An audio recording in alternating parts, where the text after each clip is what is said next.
Patel, Chief Minister, Gujarat State.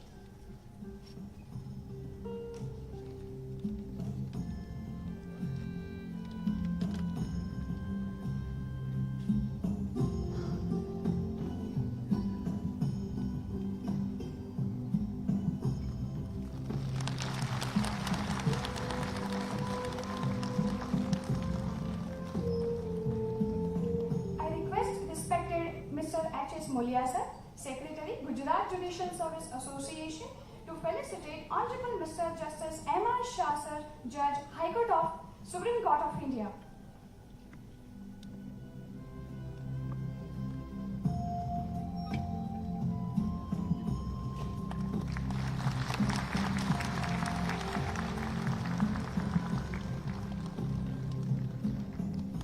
Thank you, sir. I now request respected Mr. D.A. Joshi, sir, Registrar, Judicial, High Court of Gujarat, to felicitate Honorable Miss Justice Bela M. Trivedi, ma'am, Judge, Supreme Court of India. On her ladyship's behalf, I would request Honorable Miss Justice Sonia Gokani, ma'am, Judge, High Court of Gujarat, to kindly accept the memento.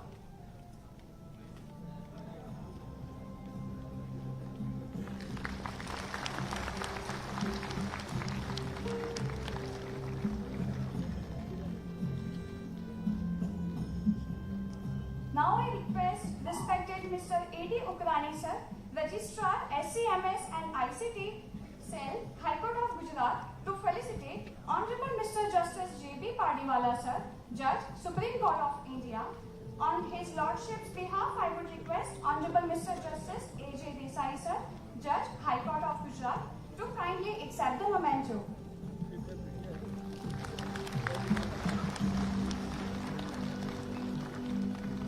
Thank you, sir.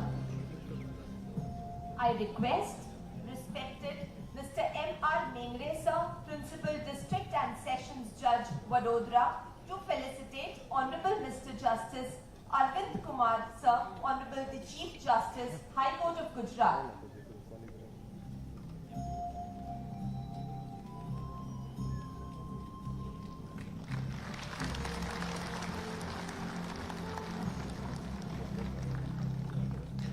I request Ms. Ritu Sharma, Civil Judge Godara, to kindly felicitate Honorable Miss Justice Sonia Gokani, ma'am, Judge, High Court of Gujarat.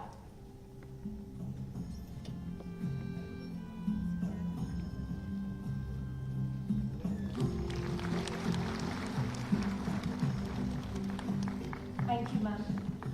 I request Miss Shraddha Falki, Civil Judge Surat, to kindly felicitate Honorable Mr. Justice A.J. Desai, sir, Judge, High Court of Gujarat.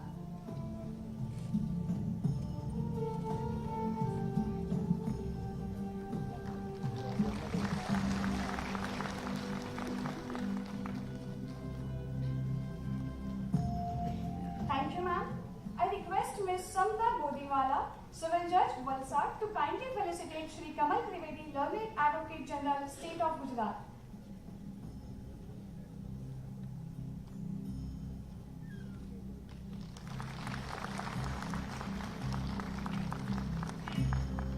Thank you very much. I request Ms. Lalita Bhati, Civil Judge Vadodara, to kindly felicitate respected Ms. S.V. Pinto, ma'am, President, Gujarat Judicial Service Association.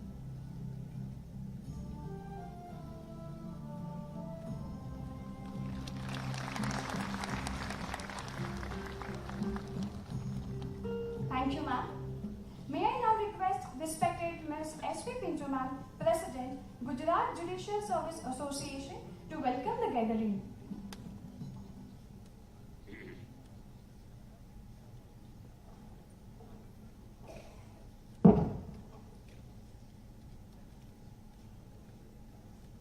A very good morning to one and all present here. Our chief guest of the day, respected Shri Bhupendrabhai Patel, Chief Minister, State of Gujarat. Honorable Mr. Justice M.R. Shah, Judge, Supreme Court of India. Honorable Ms. Bela M. Trivedi, Judge, Supreme Court of India. Honorable Mr. Justice J.B. Pardiwala, Judge, Supreme Court of India, Honorable Mr. Justice Arvind Kumar, Honorable the Chief Justice, High Court of Gujarat, Honorable Justice Sonia Gokani, Judge, High Court of Gujarat, Honorable Mr. Justice A.J. Desai, Judge, High Court of Gujarat, Mr. Kamal Trivedi, Advocate General, State of Gujarat, Honorable Judges of the High Court of Gujarat and other High Courts, Honorable former Judges of the High Court of Gujarat and other High Courts, my colleague, brother and sister judges of the Gujarat Judiciary, invited guests, ladies and gentlemen. As the President of Gujarat Judicial Service Association, it gives me immense pleasure and I feel it is a privilege and an honor to stand before you and amongst the most esteemed personalities to deliver the welcome address. On behalf of the caretaker body of the Gujarat Judicial Service Association, I would like to express my sincere gratitude for all your gracious presence here this morning. I do understand many of you have travelled long distances to make it here on time, and it is for all to see that the heavy rains have not acted as a deterrent, and it is indeed heartening to see the response this conference has generated. At the outset, I'd like to share a word about the resurgence of our association. The Gujarat Judicial Service Association was registered on 15 March 1962, but there was a lull in the activities for some years, and it was during an online meeting in early January 2022 of the principal district judges with Honorable Mr. Justice Arvind Kumar, Honorable the Chief Justice, High Court of Gujarat, that Honorable Lordship inspired us to breathe life into our association, which had remained defunct for a long time. Being the senior most district judge, I was given the responsibility of heading the association, and with the constant guidance of Honorable the Chief Justice, work started in right earnest and gradually, and with the kind cooperation of Mr. R.K. Desai, Registrar General, and my colleagues, Mr. H.S. Mulia, Secretary, and Mr. V.B. Gohil, Joint Secretary of the Association, and all the principal district judges, we were able to make some headway. Of course, technology played its role well, and within no time, judges of each and every cadre, with the cooperation of the principal district judges, remitted their membership fees and joined the association. And here we are today with this maiden event of the association for the first ever judicial conference for judicial officers of the state, which is indeed a historic day in the history of Gujarat Judicial Service Association. Let me tell you, this conference has been possible only due to the inspiration, motivation, and constant guidance of our Honorable the Chief Justice, and I take this opportunity on behalf of all the judicial officers of the District Judiciary to express our deepest sense of gratitude to Honorable Lordship for everything you have done for our association. We do consider ourselves fortunate for being guided by an extraordinary leader whose empathy, support, and unflinching confidence in our association has been appreciated by one and all.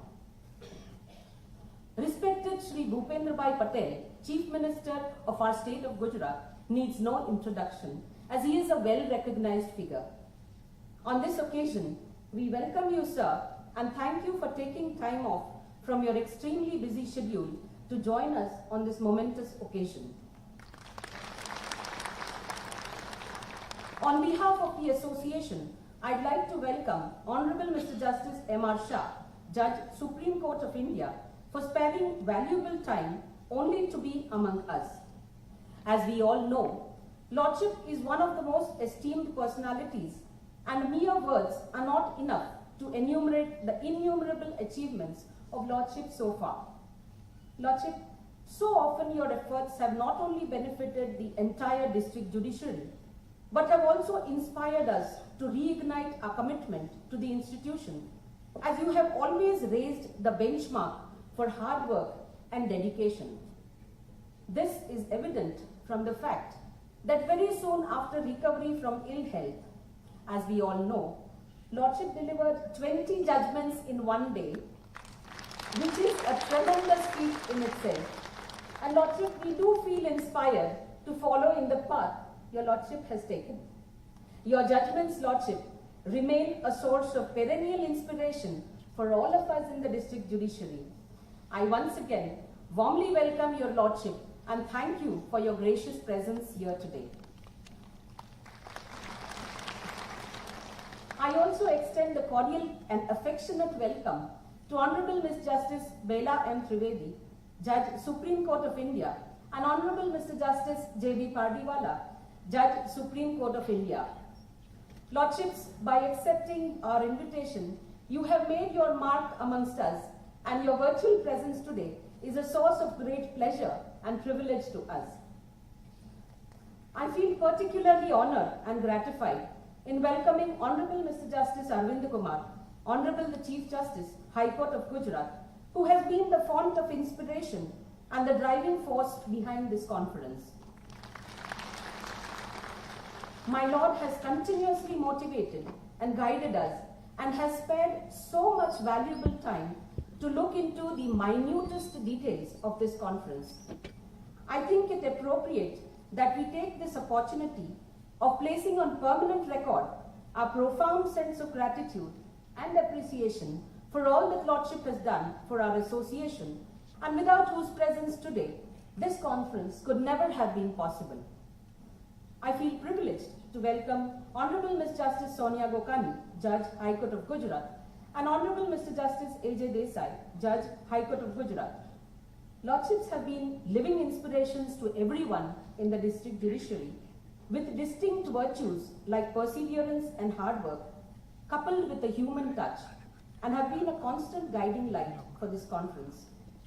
Let me also express my deepest sense of gratitude for everything that your Lordships have done and extend a warm welcome on behalf of the association. We are deeply obliged and honored by the presence of honorable judges of the High Court of Gujarat and other courts and former judges of the Supreme Court as well as the other high courts for sparing their valuable time to be with us today. And I warmly welcome your Lordship's gracious presence, which has enhanced the privilege of our conference. I wholeheartedly welcome Mr. Kamal Trivedi, Advocate General, State of Gujarat, for being with us here today, and also welcome all my brother and sister judges present here to make this conference worthwhile. As the technical sessions unfold during the course of the day, we shall have speakers, chairpersons, and co-chairpersons who will ensure that we deliberate and discuss upon contemporary themes like cyber crimes, cyber forensics, and the role of courts, alternative dispute resolution mechanisms, sentencing policy, and developing an efficient judicial system. Herculean efforts have gone towards the organization of this conference, and I appreciate the efforts of all those who have worked 24/7 for this day. I am confident that this conference will be an enlightening and enriching experience for one and all. I once again welcome each and everyone present here and thank you for joining us. Thank you. Thank you very much, ma'am. May I now request Shri Kamal Trivedi, sir, Learned Advocate General, State of Gujarat, to address the gathering.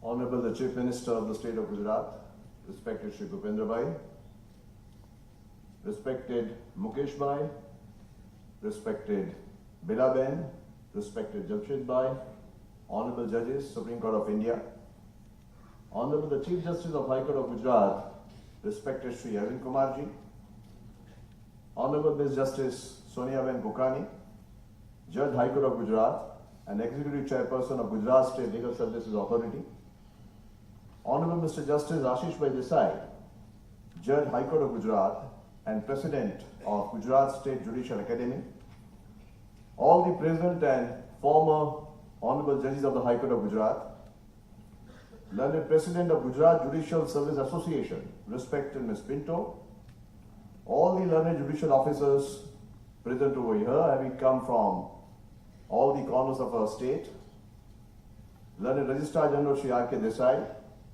ladies and gentlemen, very good morning to one and all.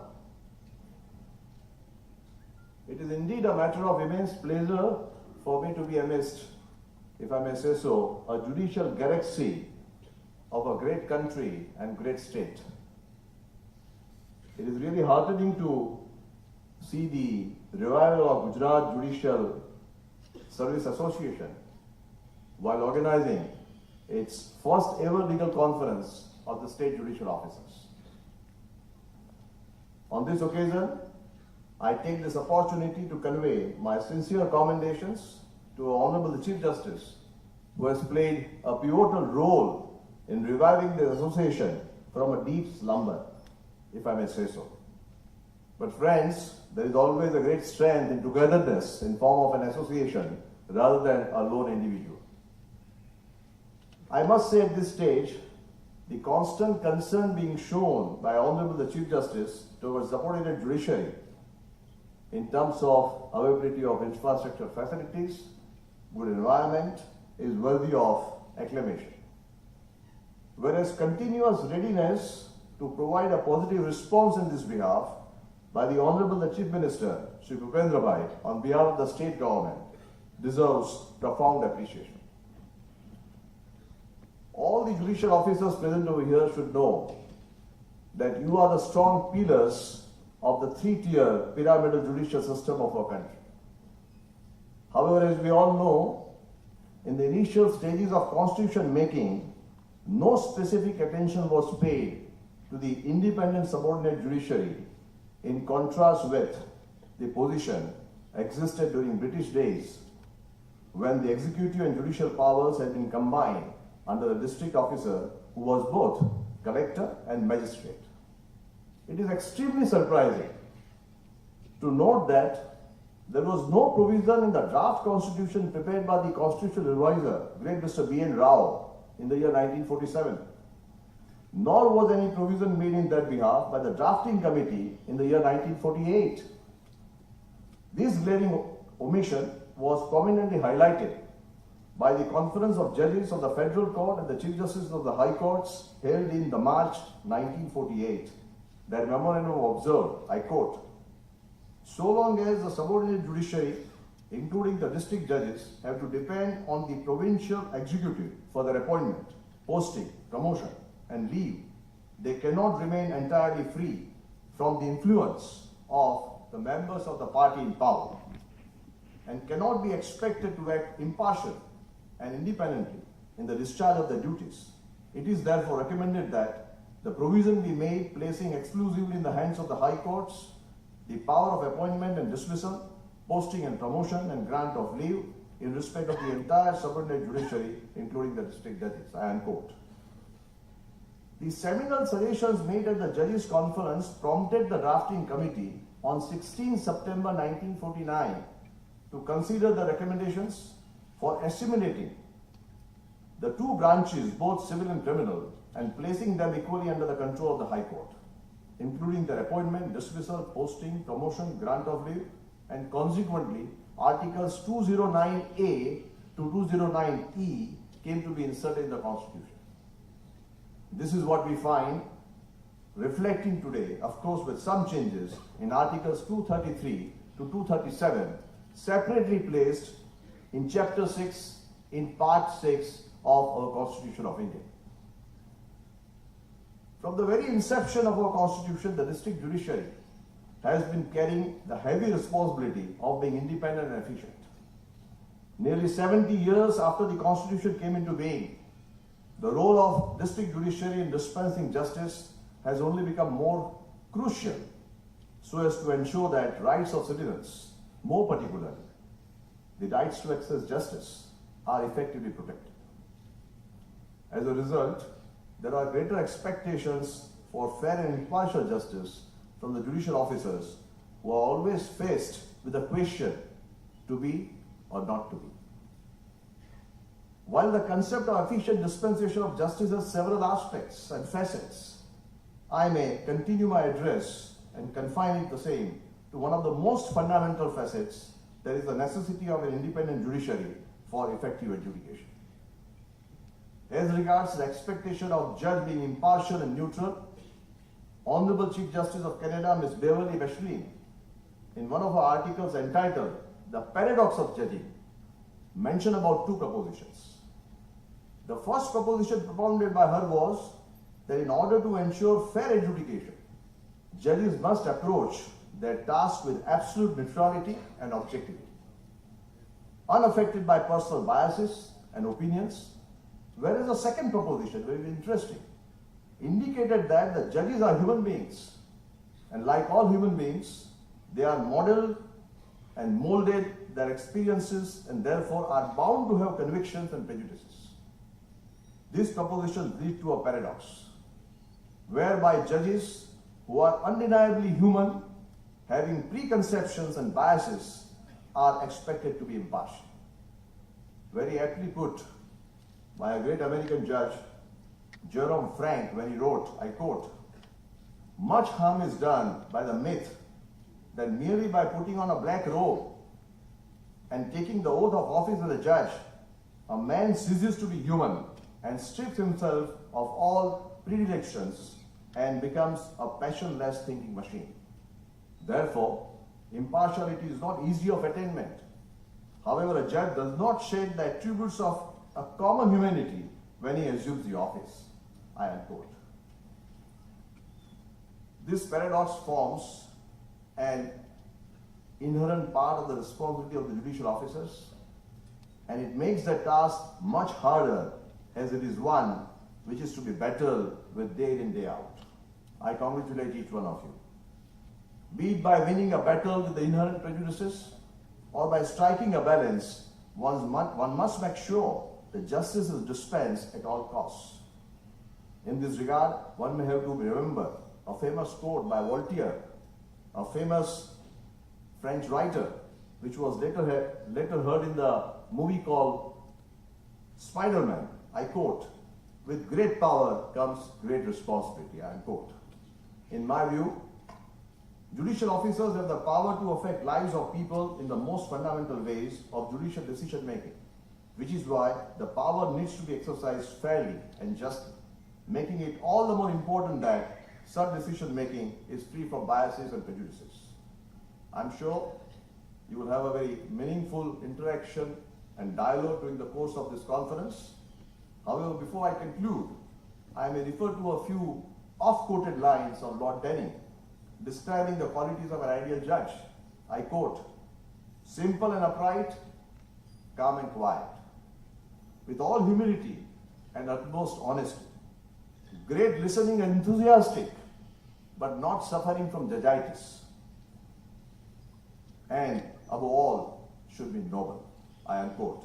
I convey my best wishes to all the learned judicial officers present over here on the journey of being ideal judges. Thank you very much. Jai Garvi Gujarat. Thank you very much, sir. With due permission of the Honorable Mr. Justice Arvind Kumar, sir, Honorable the Chief Justice High Court of Gujarat, I would like to take liberty to quote something in Kannada which goes as Kaya Kave Kailasa, which means work is worship. Kaya Kave Kailasa ಎಂಬ ಸಿದ್ಧಾಂತ policy ಯಶಸ್ವಿಗಿರುವ ನಮ್ಮ ಮಾನ್ಯ ಮುಖ್ಯ ನ್ಯಾಯಮೂರ್ತಿಗಳು ನಮಗೆ ಆದರ್ಶ. It means that our Honorable, the Chief Justice, has instilled in his life the siddhant to worship work. It is said that discipline is the bridge between goals and accomplishments, and that we are what we repeatedly do. Excellence is then not an act, but a habit. It is an important virtue which we have learned from our Honorable the Chief Justice Arvind Kumar sir. I would humbly request Honorable Mr. Justice Arvind Kumar sir, the Chief Justice High Court of Gujarat, to kindly address the august gathering.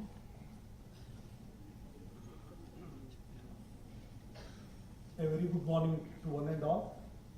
Respected dignitaries on the dais, Shri Bhupendra Bhai Patel, Honorable Chief Minister Gujarat State, Honorable Justice M.R. Shah, Judge Supreme Court of India and Member MCPC, Honorable Ms. Justice Bela Trivedi and Honorable Mr. Justice J.V. Pardiwala, Judges Supreme Court of India, who have marked their presence virtually. On my esteemed sister, Justice Sonia Gokani, Judge High Court of Gujarat and Executive Chairman, State Legal Service Authority, Honorable Mr. Justice A.J. Desai, Judge High Court of Gujarat and President, State Judicial Academy, Ms. S.V. Pinto, President, Gujarat Judicial Service Association, my esteemed brother and sister judges, Mr. Kamal Trivedi, Advocate General, State of Gujarat, Justice C.K. Thakkar, former Judge, Supreme Court of India, Justice M.S. Shah, former Chief Justice of High Court of Mumbai, and other former High Court judges, respected resource persons, Colonel Nidish Bhadnakar, Justice R.B. Budiyal, former Judge, High Court of Karnataka, learned registrars, High Court of High Court of Gujarat, the learned members of our Judicial Academy, and the members of our judicial family, and the judicial officers of the state of district judiciary, friends from print and electronic media, ladies and gentlemen. At the outset, let me thank Honorable Justice M.R. Shah, who has been guiding us in all our endeavors.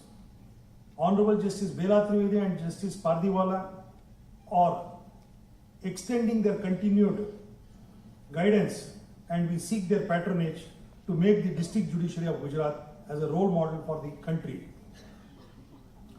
District judiciary is the foundation of our judicial system, and the judicial officers are galvanizing agents for effective management of justice delivery at the district level. The principal district judges have enormous responsibilities both on judicial as well as administrative side, and they cannot forget that they are the agents in making the courts more responsive to the litigant public. They play a pivotal role to make the district judiciary more proactive in their respective units by acting as galvanizing agents. On my taking charge over as the Chief Justice of Gujarat on 13th October 2021, I learned that the judicial officers in the state had been inactive or non-functional. From the said date, I started interacting with several judicial officers to revive the association so that it would become not only functional but also useful to all the judicial officers and act as a bridge between the judicial officers and the High Court administration. The purpose of reviving this association is to ensure that excellence is achieved at all levels in the justice delivery system. The fundamental duties are enumerated in Part 4A of our Constitution, and I specifically refer to Article 51AJ, which mandates that everyone should strive towards achieving excellence in all spheres of individual and collective activity so that the nation rises to higher levels of achievement.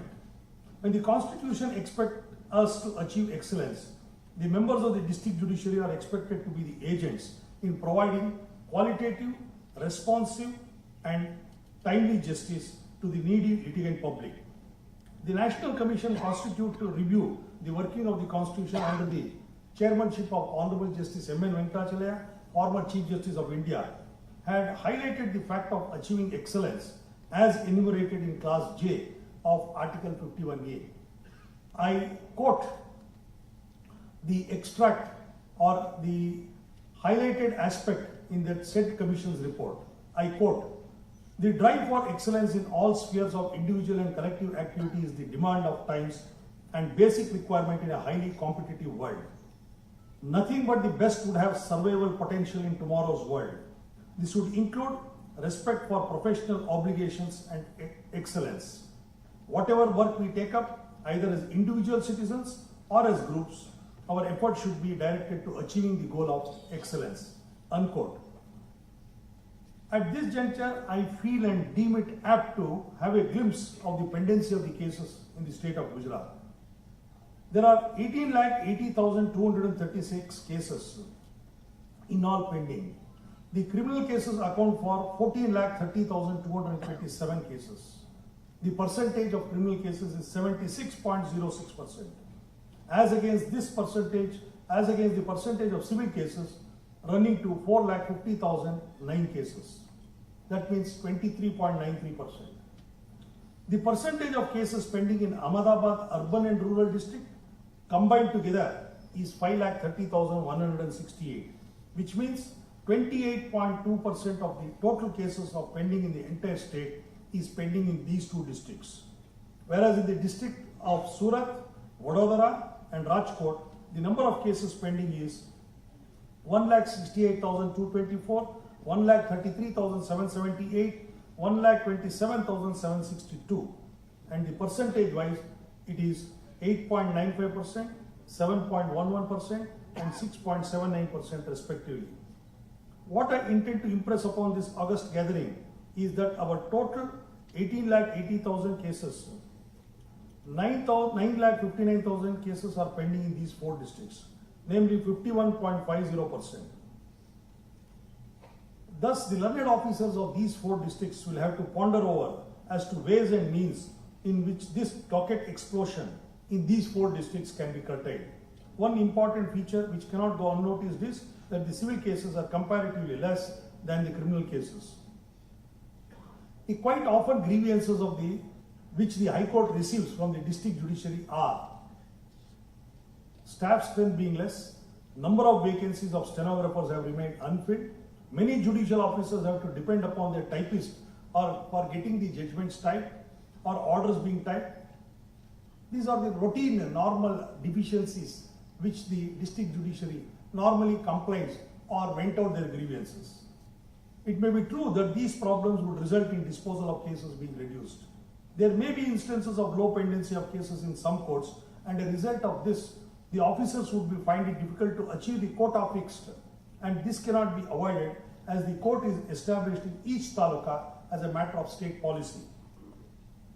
Apart from doing your regular judicial work, certain district judges will have to take up sessions cases like cases under NDPS Act, Prevention of Corruption Act, SC and ST Prevention of Atrocities Act, criminal appeals, criminal revisions, education appellate tribunal, transfer petitions under section 24 and under section 408 of CRPC, scheme suits under section 92, arbitration cases under section 9 and 34 of the Arbitration Conciliation Act. These are the additional responsibilities the PDJs or the principal district judges have. What I want to impress upon the district judiciary is what should be our attitude towards these in spite of these difficulties which we will be facing. Always have positive attitude, or in other words, we should be optimistic and not pessimistic. I can put it differently by impressing upon all of you, namely the judicial officers, that their outlook towards the discharge of their judicial functions should be positive. Instead of thinking, I can't, you should think of that I can. Here I may quote one small story which would be inspiring. The great Adi Shankaracharya went on a tour to have the intellectual debate across the country. When he met Mr. Mandan Mishra, a great scholar, he had a debate with him. And when he wanted to have the debate, the Mandan Mishra was a great scholar, was an elderly person. Initially, though refused, ultimately accepted the challenge because Mr. Adi Shankara said, either you accept the defeat or debate with me. So we were left with no other option when Mr. Mandan Mishra accepted this challenge. Then both of them discussed as to who should be the judge. Because everyone was thinking both of them are highly qualified. That means a person who has to be judge should have little higher qualification or who should possess higher knowledge. So this was the question, and Mandan Mishra was wondering whom should we get from outside. At that point of time, Adi Shankaracharya, who is said to be the incarnation of Lord Shiva, says, let your wife be the judge. Nobody knew about the potentiality of the wife of Mr. Mandan Mishra, Umia Bharati or Uma Bharati, she is called as. And she was a great scholar. It is the Guru's daughter who Mandan Mishra got married on one condition, that she will not exhibit her talent. And with this condition, while giving his Guru Dakshina, he accepted the Guru's daughter as his wife. And when Adi Shankaracharya said, "Let your wife be the judge," the Pandan Mishra was taken aback, because except him, nobody knew about the capability of his wife.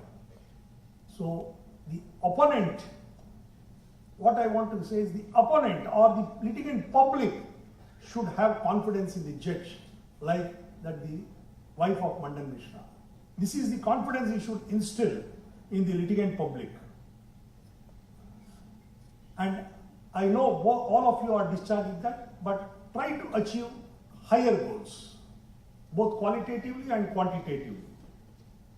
And Gujarat government has been benevolent in sanctioning the projects which was forwarded by the High Court expeditiously. And we expect the same in future also. And let me share with this August gathering, after the month of somewhere in December, we had a meeting of Chief Justice and Chief Minister. And the Honorable Chief Minister was there in that meeting for 3 hours. We gave them the entire picture of the state. Where are the infrastructure deficiencies? What are the courts to be established? Which are the requirement of judicial officers' quarters? Where the requirement of infrastructure is there? All this was patiently heard. And on the spot, the Chief Minister was benevolent to say, out of somewhere around 79 projects we proposed, 27 was sanctioned the very next day. So I thank the Honorable Chief Minister and seek continued patronage for the development of district judiciary at all levels. In order to achieve excellence both in quality and quantity, the district judiciary has to galvanize, as it is the cutting edge of our judicial system. The officers of district judiciary are the galvanizing agents, and to ensure the public confidence in the system gets enhanced, striving hard is the only mantra which has to be uttered by all the judicial officers. The 4 working sessions which has been conceptualized for today's conference is based on achieving this motto, and we do hope and trust that the officers would benefit out of this conference, and take away from this conference should not only enhance your outlook to the justice delivery system, but it should also result in higher disposal of cases being achieved by quick and qualitative disposal of cases. I, as the Karta of the Hindu undivided family or undivided judicial family, and on behalf of all my brothers and sister judges, assure you that the High Court of Gujarat is with you, namely with those officers who work hard and contribute to the betterment of the institution, and who would ensure that no stone is left unturned for wiping the tears of the litigant public. I wish all the participants of this conference all the very best, and may God bless all of you. Before I conclude, I say, it is stated in Subhashita, Ano Baddha Kritavo Yentu Vishwataha. Let noble thoughts come to us from all sides. Sabhabhya Sabhapatibhyaschavo Namo Namah. I thank everybody. Jai Hind. ಮಾನ್ಯ ಮುಖ್ಯ ನ್ಯಾಯಮೂರ್ತಿಗಳಿಗೆ ನನ್ನ ಅನಂತ ಧನ್ಯವಾದಗಳು. It means that Honorable Chief Justice has instilled his life in the Siddhant of work is worship. And it also means that we are thankful to Honorable Chief Justice for his advice and guidance. Grateful, Your Lordship. નિરાકારમાં જેનું મન ગણે, ભિન્ન સંસારની ભ્રાંતિ ભાગે, દાસના સૈયો કહે તેને ચરણે નમો, જ્ઞાન વિજ્ઞાનની જ્યોત જાગે. His Lordship thinks like a man of action and acts like a man of thought. A big brother, a caring friend, a scholar par excellence, a philosopher who believes in practice what you preach and preach what you believe, an astute guide, all rolled into one is what Honorable Mr. Justice J.B. Pt.Deendayal sir is all about. Virtually, His Lordship is present with us today. I request Honorable Justice Pt.Deendayal sir to kindly enlighten us.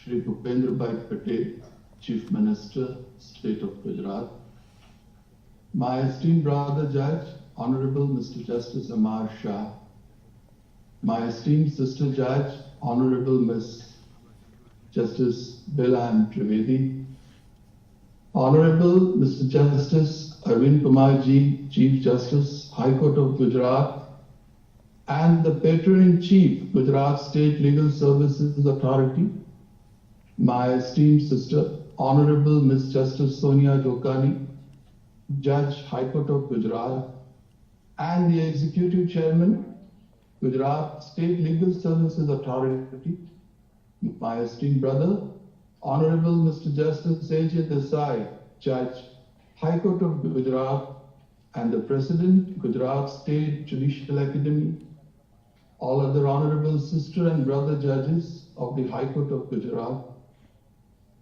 Honorable Mr. Justice C.K. Thakkar, former Judge, Supreme Court of India, Honorable Mr. Justice Mohit S. Shah, former Chief Justice, High Court of Bombay, Honorable former Judges, High Court of Gujarat, Mr. Kamal Trivedi, the Learned Advocate General, State of Gujarat, Ms. S.V. Pinto, President, Gujarat State Judicial Service Association, respected judicial officers of the State of Gujarat, Registrar General, and other members of the Registry of the High Court of Gujarat, ladies and gentlemen, I am extremely happy to join this event online and address the august audience on this occasion of the first Gujarat State Judicial Officers Conference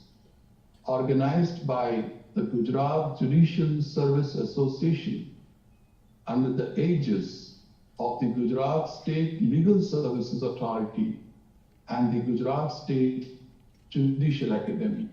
Congratulations to all of you. Today's event is going to enlighten the judicial officers of the district judiciary on the various aspects of judicial work. Many important subjects are going to be discussed in today's conference, starting with cybercrime, cyber forensic, role of courts, alternative dispute resolution mechanisms, sentencing policy and victimology, and developing efficient judicial system. The Indian judicial system is constantly exposed to new challenges, new dimensions, and new signals, and has to survive a world in which perhaps the only real certainty is that the circumstances of tomorrow will not be the same as those of today. The true touchstone for measuring the success of a judicial institution is the degree of confidence reposed in it by the public. The judiciary has a special role to play in the task of achieving socio-economic goals enshrined in the Constitution while maintaining their aloofness and independence. The judges have to be aware of the social changes in the task of achieving socio-economic justice for the people. We gave to ourselves the holy book, our Constitution. In the preamble of the Constitution, we have made certain promises to ourselves. We said, I quote, "We, the people of India, having solemnly resolved to constitute India into a sovereign, socialist, secular, democratic republic, and to secure to all its citizens justice, social, economic, and political, liberty of thought, expression, belief, faith, and worship, equality of status and of opportunity, and to promote among them all fraternity assuring the dignity of the individual and the unity and integrity of the nation. The first and foremost comes justice. What kind of justice? Justice, social, economic, and political.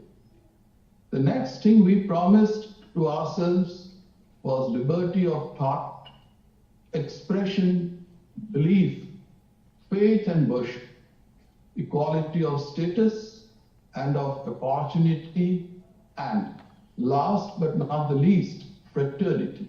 In other words, unity assuring the dignity of the individual and the integrity of the nation. If we carefully examine the various provisions of the Constitution to discover its true spirit, we shall notice three distinct aspirations of the people.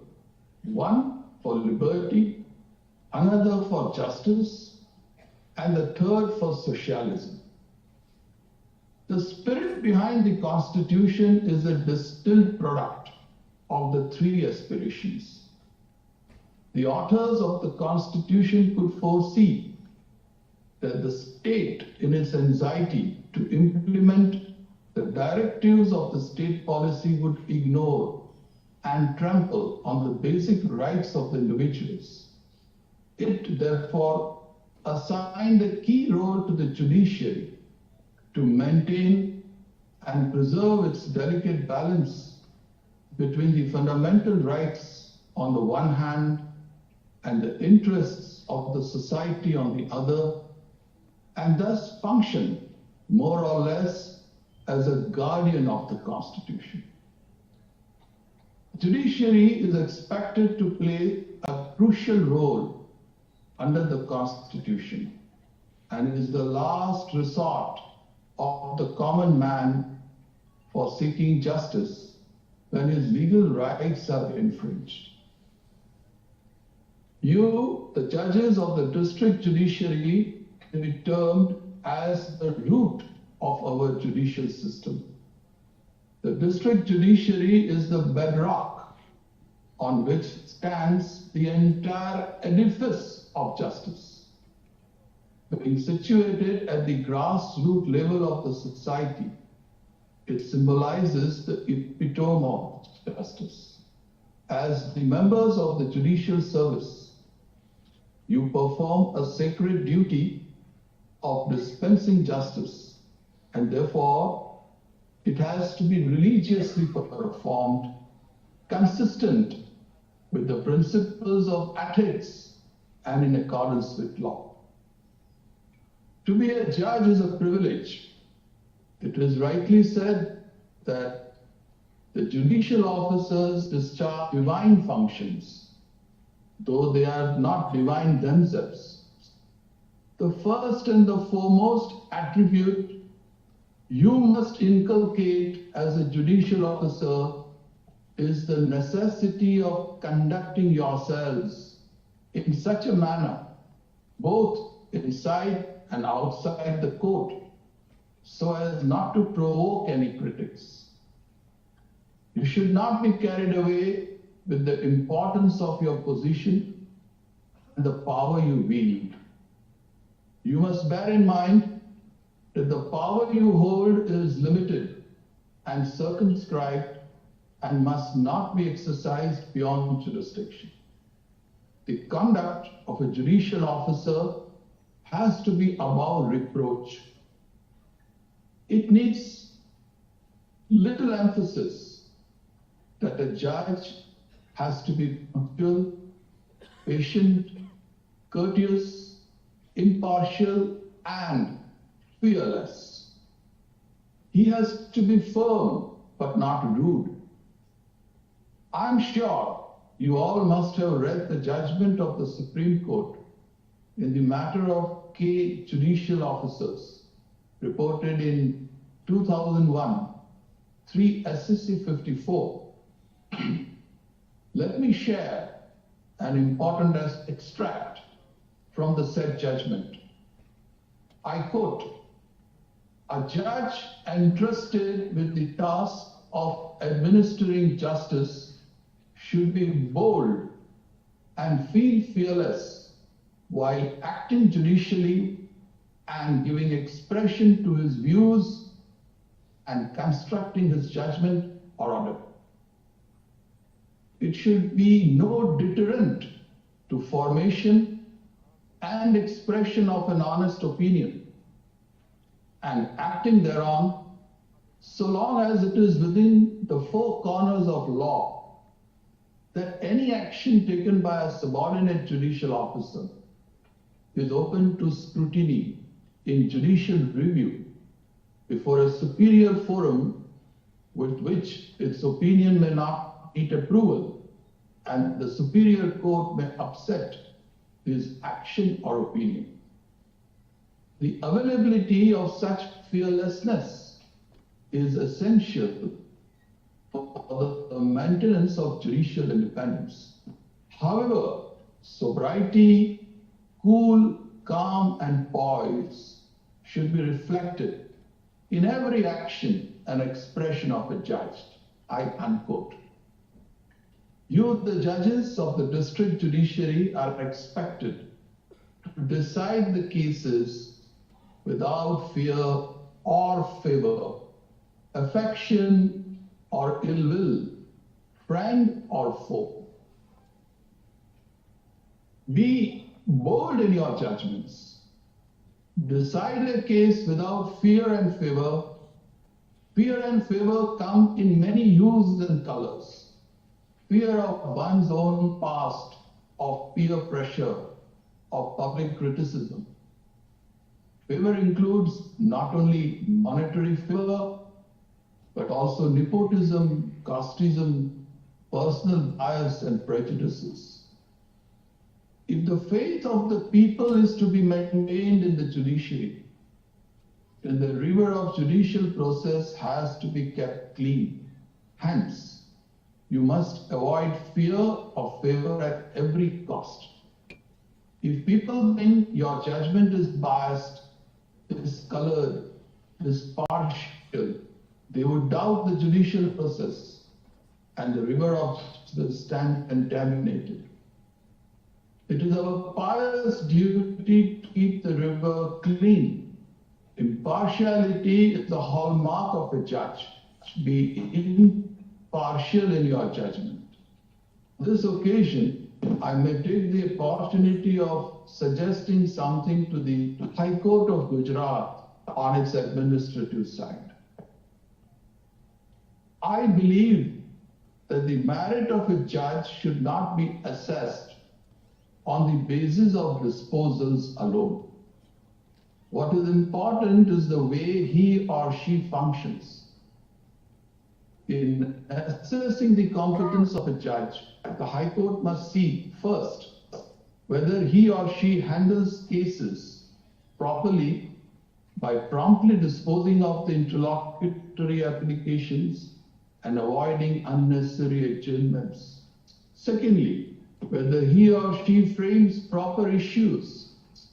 Thirdly, whether he or she records evidence properly and marshals it properly, giving due consideration to each material piece of oral and documentary evidence. Fourthly, whether he records clear findings on each issue and gives sufficient reasons for each after discussing the facts and the law bearing on it. Fifthly, whether he or she passes the final order quickly. Questions about costs and interest.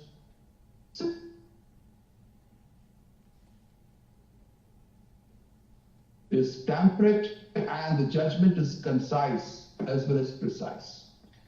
If we want the judges to work efficiently, they should not be made to feel that their career depends merely on the number of cases disposed of by them in each month. This feeling has led many judges to prefer small cases to big ones on one pretext or another. It also accounts for undue preference being given to the criminal work where the judge is required to work both as a civil judge and a magistrate. Criminal cases, no doubt, require prompt attention, but where a judge is required to handle both civil and criminal cases, he should distribute them suitably on different days in accordance with the directions of the High Court and take up the cases as fixed. The merit of a judge can very well be assessed by the High Court while dealing with an appeal from his or her judgment. My humble suggestion is that the system of assessment slips by the judge or judges hearing a case in the High Court should be introduced. The performance of a judge can very well be determined by these assessment slips as well as the number of cases disposed of by him or her. Although the High Court is the best authority to assess the merit and competence of a civil judge or a district judge, yet this assessment should be in a manner so as to inspire confidence in the judges that justice has not been denied to them. A judge who suffers from a feeling of injustice in the matter of posting or promotion cannot be expected to devote himself or herself to his or her work with an even mind, and this is bound to affect, in some measure, the proper administration of justice. The maxim, I quote, "Justice should not only be done, but should also seem to be done," I unquote, is as much applicable to the administration of justice as to the administration of justice in the courts. The norms of administration are no different. We have all heard of a healthy mind in a healthy body. But so far as the judiciary is concerned, little has been done so that the mind can flourish. Sitting on the bench day after day from morning till evening is not an activity meant to stimulate physical fitness. So often we may get to see and otherwise find a judge getting angry with the slightest provocation and may end up making a mess of the matter. I may humbly suggest to the dispensers of justice that they must make room in their life for meditation and yoga. Both these activities may pave the way for a good health and steady mind, better patience, better memory, and greater clarity and purity of thought. I would humbly urge to all the judicial officers participating in today's conference to make the most of the discussion on the important topics. Before I leave you all, let me share an anecdote which I read in my early days of judgeship, and the same had a profound effect on me. It is said once the Chief Justice of England hired a taxi and asked the driver to take him to the Court of Justice. Taxi driver got confused and inquired with the Chief Justice, "Where be the Court of Justice, my lord? You mean the Court of Law?" The judge nodded and smiled. Judicial officers, always make an endeavor to make your court the court of justice rather than merely the court of law. In many cases, law and justice coincide, but in some, they fall apart, and it is in such cases that the personality of the judge plays a crucial role. No doubt, he is bound to dispense justice according to law, but he can, with effort, find ways and means of doing real and substantial justice within the four corners of law. With this, I end my address. I am grateful to Honorable the Chief Justice of the High Court of Gujarat, Shri Arvind Kumar ji, and all my esteemed brother and sister judges of the High Court for this honor bestowed upon me. Thank you very much. Thank you very much, Your Lordship, for your inspirational words. As observed by social entrepreneur David Green, you need an attitude of service. You are not just serving yourself, you help others to grow up and you grow with them. It is rightly said that if you want to shine like a sun, first burn like a sun. This quote depicts the personality and journey of the Honorable Miss Justice Bela N. Trivedi Ma'am, Judge, Supreme Court of India. Her ladyship is present with us on virtual platform today. I request Honorable Justice Bela M. Trivedi Ma'am to bless us with few words. Namaskar.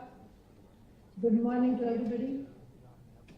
My esteemed brothers, Honorable Mr. Justice M.R. Shah and Honorable Mr. Justice J.B. Padikwala, Honorable Shri Bhupendra Bhai Patel, Chief Minister of Gujarat, Honorable Mr. Justice Arvind Kumar, Chief Justice of Gujarat High Court, my esteemed sister, Justice Sonia Ben Gokani, Executive Chairperson, Gujarat State Legal Service Authority, my esteemed brother, Shri Justice A.J. Desai, President, Gujarat State Judicial Academy, my other esteemed brother and sister judges of Gujarat High Court, respected Shri Kamal Bhai Trivedi, Advocate General, Ms. S.V. Pinto, President, Gujarat Judicial Service Association, respected former judges of the High Court and Supreme Court, my esteemed judicial officers, esteemed invited guests and speakers,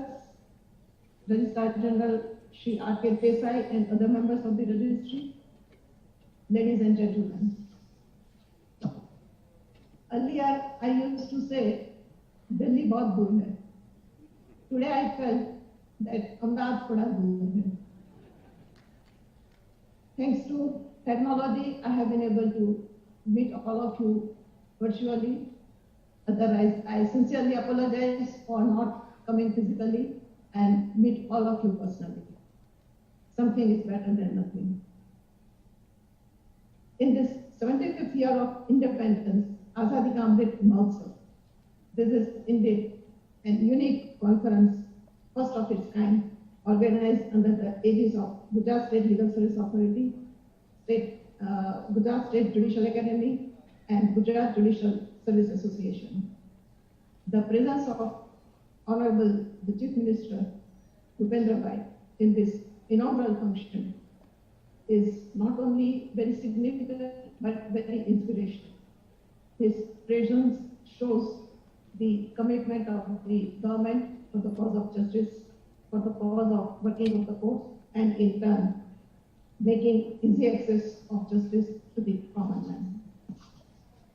I heartily congratulate Justice Arvind Kumar ji, Chief Justice of Gujarat High Court, Justice Sonia Ben Gokani, Justice Ashish Desai, and their team for taking this initiative for organizing this wonderful conference at such a huge scale and on such an important topics. I am also very happy to know that Judicial Service Association has been revived and has participated as one of the organizers of this conference. I congratulate Ms. Pinto for taking over the charge as the president of the association. My best wishes to one and all. As we all know, and as much has been said, the judiciary is very important being of the democratic setup of the country. Judiciary is seen as a very faithful and loyal keeper of the constitutional assurances. The traditional role of the judiciary, as per the doctrine of separation of powers, is to interpret the statute and the laws. the other role is judicial activism, that is to go beyond the statute and exercise discretionary powers to do the justice. Of course, the other role is, as such, mainly assumed by the higher courts, that is the constitutional courts. On a personal note, I may say that having worked in the district judiciary for about 16 years, I strongly believe that the district judiciary at the grassroots level has a very decisive and meaningful role in the dispensation of justice and in securing timely and qualitative justice. However, due to the issues of backlog and areas and vacancies, the system of justice delivery is seen to have little slowed down. Of course, these issues of backlog, vacancies, delay, etc. are existing since the time immemorial, and they shall remain to exist till the courts exist and till the adversarial system exists in our country. This does not mean that we should not endeavor to reduce the backlog or areas. But again, on my personal note, one should not be much obsessed with the figures of institution or disposal of the cases. What is important is that every case must be decided with our utmost satisfaction, listening the voice of our conscience. With the changing needs of the society, judges also will have to equip themselves, more particularly with the advancement of technology. Because nowadays, technology is seen to be a great enabler in enhancing the access to justice. Augmentation of technology and application of artificial intelligence to the court proceedings could be some of the solutions of these problems. Of course, for that, we will need a very robust digital infrastructure. The recent launching of the software SUPES, Supreme Court Portal of Assistance in Court Efficiency, and SUAS, Supreme Court Portal for Assistance in Court Efficiency. Supreme Court Vidik Anwad software developed by the Supreme Court of India are expected to improve the efficiency in the working of judicial system. Many initiatives have been taken by our Gujarat High Court itself. However, what is most important, according to me, is the commitment and dedication to the cause of justice at the instance of people who man the system, that is, the judges, lawyers, and the staff working in the court. As we all know, and is often said, judicial service has been considered to be very different from other services. The judges are expected to work independently and fearlessly, as said by Justice Auditorium. They are not ordinary public servants. They are servants of public 24/7. Irrespective of the level at which a judge is working, either at magisterial level or at Supreme Court level, judges are expected to work with utmost honesty and integrity. Little inefficiency of a judge in the working can be pardoned, but not the dishonesty or the lethargy in the work. Judges have to live like hermits and work like horses. As such, it is said that the main duty of a judge is to uphold the law and to decide the cases without fear and favor, affectionate envy, and in accordance with law. And therefore, the most notable characteristics of an ideal judge are that he should not only be well-versed in law, but should also maintain complete dignity, honesty, integrity, high morals, high moral courage and ethics. Our motto should be, let justice prevail, though the heavens should fall in flames. There is no substitute of hard work. I can give live examples of 4 persons who are presently. As Mr. Spindle Justice M.R. Shah, after his very sickness, delivered 20 judgments in a day, which he had prepared in the vacation. In the vacation also, he kept on working, and despite his illness. Our Justice Pt.Deendayal, as we all know, has delivered 1,000 judgments while working in the judge of the High Court. Justice Arvind Kumar, as we all know, is all the time engaged in the administration of justice after the judicial work is over. He doesn't leave the court premises before 9. This shows his dedication and sincerity towards the cause of justice. Justice Sonia Bohani, we know she is an epitome of hard work. Other judges also work so hard in the High Court. That does not mean that the judges in the district court or other judges do not work. But my emphasis is that there is no substitute of hard work.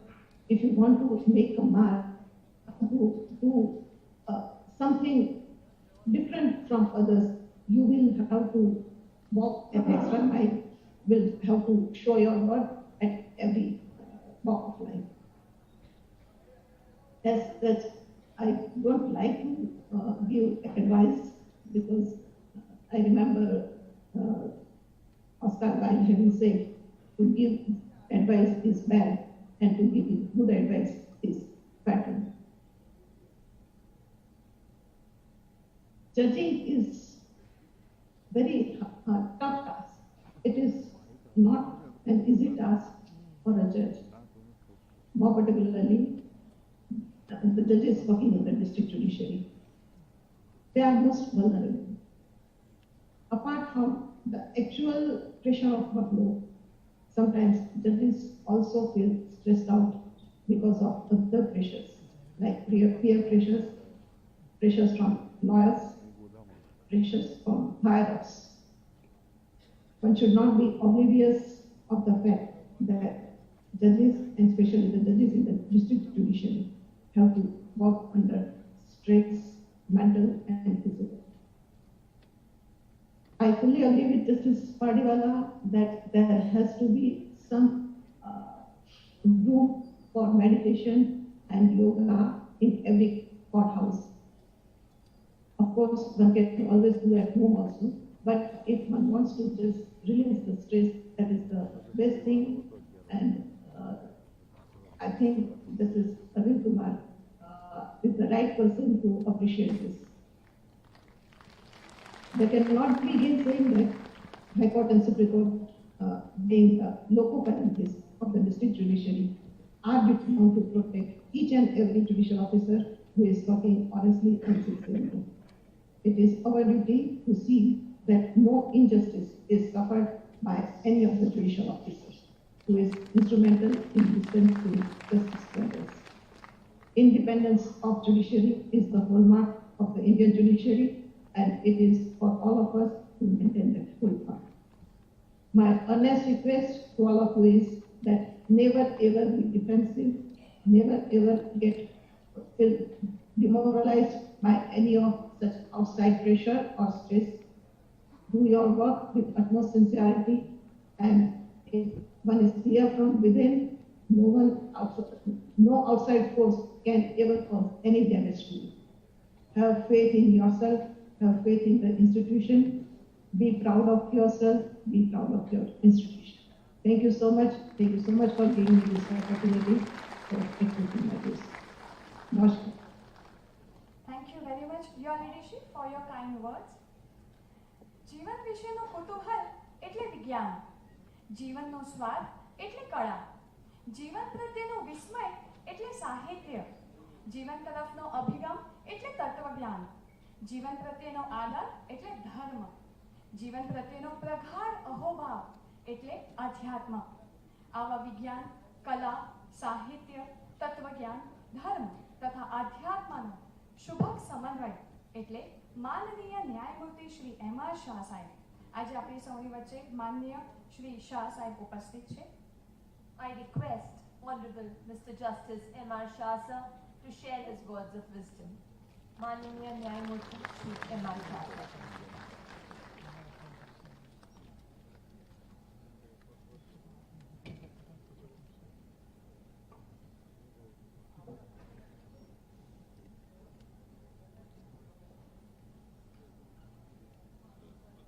Very good morning to all of you.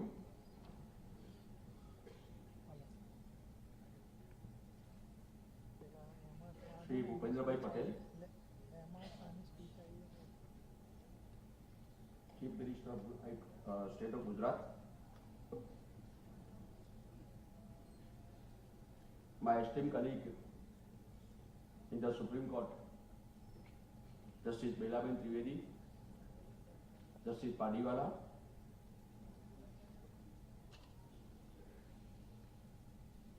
most enthused Chief Justice, Justice Arvind Kumar, Chief Justice of High Court of Gujarat,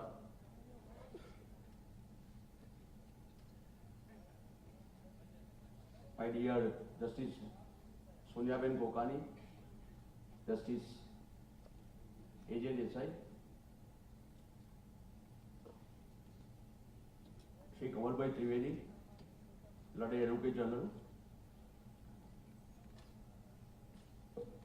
Ms. S.V. Pinto, Principal and District Judge and the President of the Gujarat Judicial Service Association,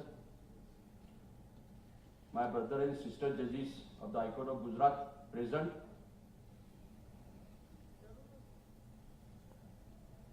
respected Honorable Justice C.K. Thakkar, former Judge of the Supreme Court of India, respected dear Justice Mohit Shah, former Chief Justice Bombay High Court,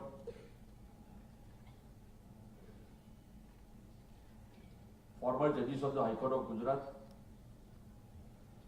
other judges of the High Court, Shri R.K. Desai, Registrar General, Member of the Registry, Shri Rahul Trivedi, Member Secretary,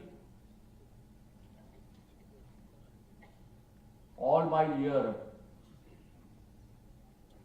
judicial officers who are present here, ladies and gentlemen, it gives me an immense pride and pleasure to be present here on this occasion and to address the august gathering. First of all, I congratulate Mrs. S.V. Pinto, President of Gujarat Judicial Service Association, and the Gujarat State Legal Services Authority and the Gujarat State Judicial Academy to organize this conference and have a discussion on the important topics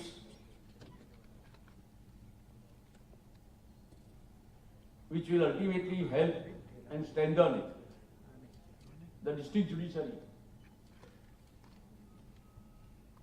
District judiciary is the pillar of the justice delivery system. By today's conference, it will strengthen our justice, ultimately our justice delivery system. District judiciary, as said, is the pillar of the justice delivery system. If the pillar is strong, the building is strong, and therefore justice delivery system will be strong. You will be discussing today on the different important subjects in the today's conference, I wish all the success to today's conference.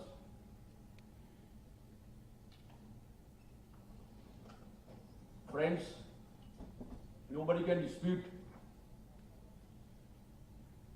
that our district judiciary system is doing extremely well.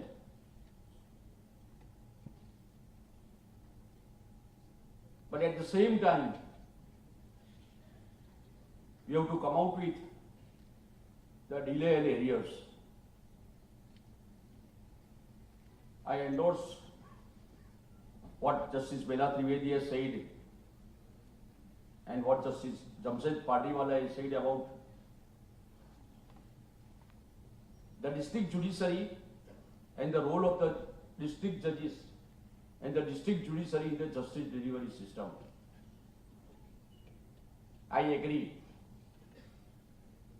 But at the same time, I would like to have my supplementary views on the district judiciary and how to strengthen the justice delivery system. Where are we failing? Where are we lacking? Take it, whatever I will say today,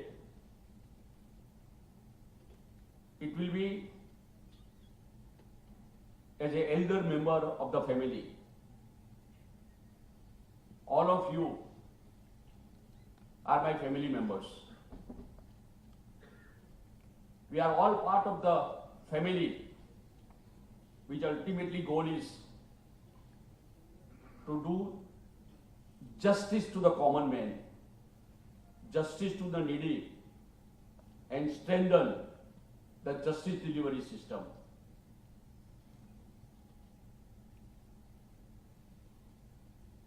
Everybody, we are facing with today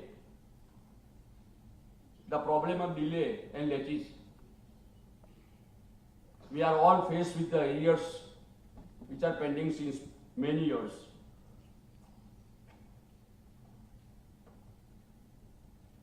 Today, whatever I say,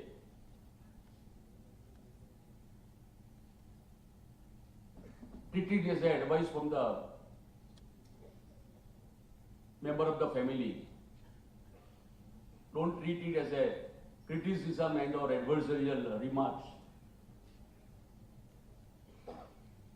For improving a system, you need sometimes a bitter pill. If you are sick, then you need a bitter pill, the medicine. It is only with a, whatever I will say today, I will say only with a view to cure and strengthen the justice delivery system. We are faced with the situation, an anomalous, situation of accusation of delay in the courts. Despite all our best efforts, it is not that, so far the Gujarat is concerned, there is a lack of infrastructure. I must say with credit, with all proud from Gujarat, that so far as the Gujarat is concerned, the state of Gujarat is concerned, government of Gujarat is concerned, fullest support has been given to our institutions for creating infrastructures. Whenever we have asked, correct, immediately the fund is given. I may remind in the recent Chief Justice Chief Minister conference, when Chief Justice Arvind Kumar was to say something, correct, in the conference, then Chief Justice of India said, "Oh, Gujarat, don't worry, you have no problem." This is what the impression, correct, of the Gujaratis. Therefore, it is not that there is no infrastructure, we are facing infrastructural problems. We have seen district court buildings, district judges chambers and other things, correct? Because I have moved in the entire country also, so many places I have gone. But our court buildings are sometimes better correct, and well equipped than even some high court buildings in the other states also. Therefore, there is no complaint so far as the infrastructure is concerned. But still, for whatever reason, there is a huge areas.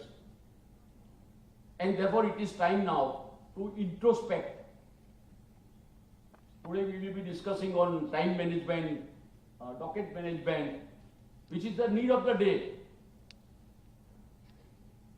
18 crores,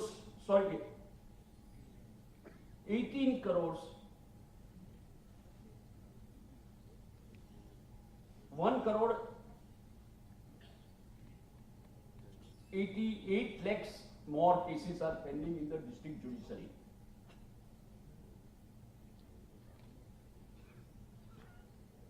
In the High Court, I am sorry to say, we have crossed 1 crore 60 lakhs matter, 1,60,000 matters in High Court.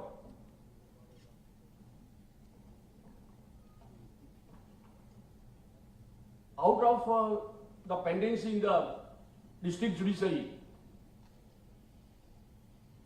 major portion of the litigation which is pending is negotiable instrument case, prohibition cases, IPC cases. When I was looking to the figure, I came to know that 23,000 cases are pending with respect to arbitration. Execution petitions with respect to arbitration are pending. If they are pending for more than 5 years, 10 years, correct, it ultimately affects, it's a commercial dispute, arbitration.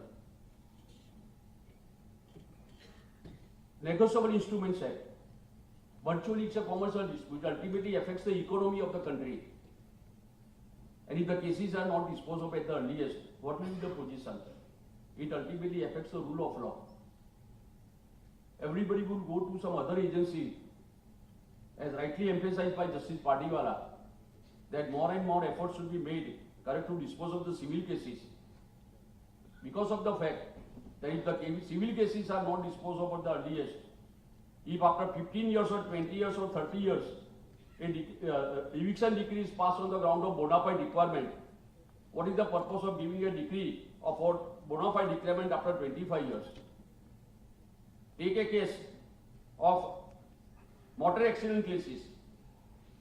Motor accident claim petitions are pending, correct? Fatal cases are 22,000. What is the use of giving the compensation after 10 years or 15 years to a widow, correct, whose children have grown up? Even if you give 1 crore rupees, correct, it is not that will not be useful to him or her, because the day on which it was required, you have failed to give deliver the justice to the needy, to that lady, to the widow, because he lost the bread earner. Similarly, I was shocked to know that maintenance 50,000 matters are pending. Where the lady will go without maintenance? 3 matters are pending, 25,000. I am not blaming anything, but I am just telling that now a day has come to introspect and think over what is to be done. You will be discussing docket management and other things, but you have to consider it very, very, very seriously now. Where are we lacking? Despite all these things, despite all these perks, despite all this, great salary. In earlier days, Justice Thakkar is here. What was the salary of the High Court judge? What was the salary of the district judiciary? And today, what are you getting? Today, what I am getting? I must deliver. I must give back to the society.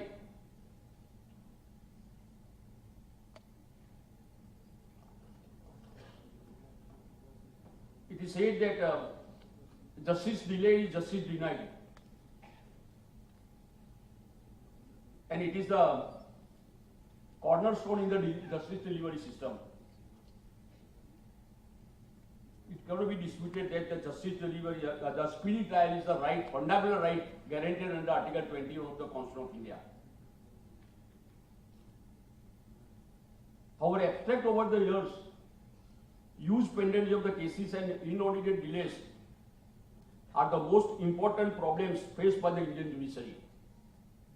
Although there is widespread praise for the quality of the judgments delivered and the hard work being done by the Indian judiciary, more particularly the district judiciary.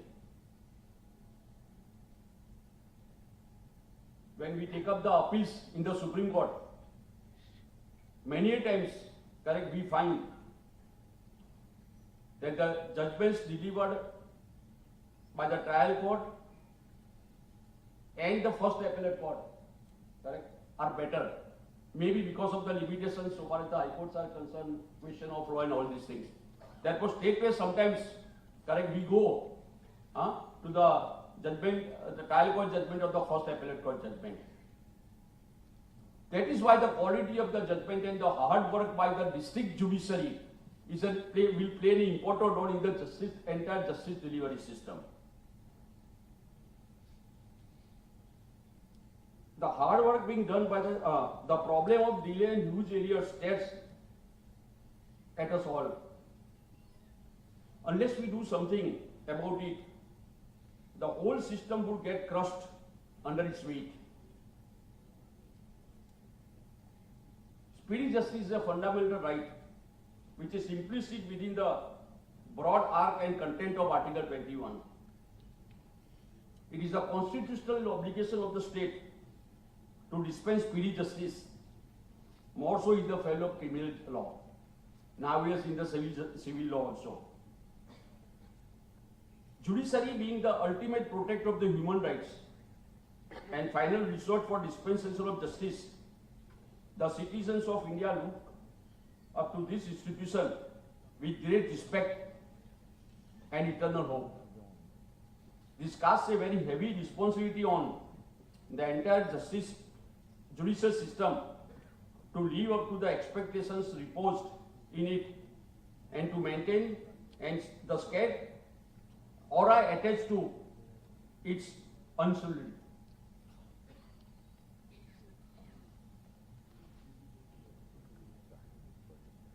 I will give you some today, some advice to all of you.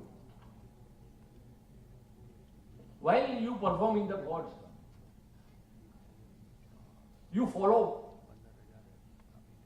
3P. Prepare, punctuality, and politeness. To save the time and to see that more and more cases are disposed of and you can deliver the justice promptly, you should be prepared with the facts and the law. Not that that as and when the case is taken up, correct, you prepare and start reading the files. You will sacrifice some time and the family also, so that ultimately the faith of the people will be continued.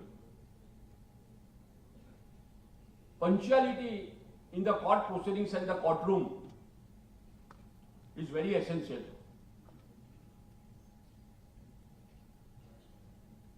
Be on the dais during the working hours. Many times it is seen, for whatever reason, the judicial officers, not all, few, they are not on the dais during the entire working hours. It is your duty to see that you are on dais, you work on the dais during your working hours. No administrative work should be done during the course hours. after the course hour, correct, spare some time, extra time for the purpose of administrative work.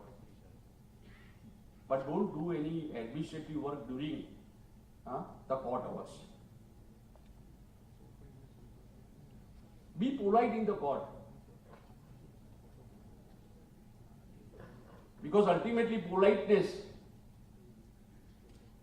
in the courtroom, it maintains the atmosphere, good atmosphere in the courtroom, for which don't show your power as a judge. Show your power as a judge in doing the work. And if you show the if you show the courtesy, if you show the politeness, I don't think that any judge will need any meditation in the courtroom. We have some humor in the courtroom also. Continue. There will not be any stress. Neither you will give the stress, nor you will have the stress. But at the same time, courteous, correct, and politeness is a most important requirement, correct, of the judicial officer. Do not become goody-goody in giving unnecessary adjournment and asking unnecessary adjournment. Be a court of no adjournment court. But unfortunately, what is happening, correct, everybody is afraid of that certificate, that because you don't give the adjournment, unnecessary adjournment, correct, you are accused, you are afraid that some letters will be returned. Somebody will say, no, he says, he or she is a very strict court. Don't bother about such certificates. You have to do the work as per your conscience. And one goal in your mind, you are not here to please those persons, you are here to please the common man, correct, and do justice to the common man. That is the need so far as the judicial officers are concerned.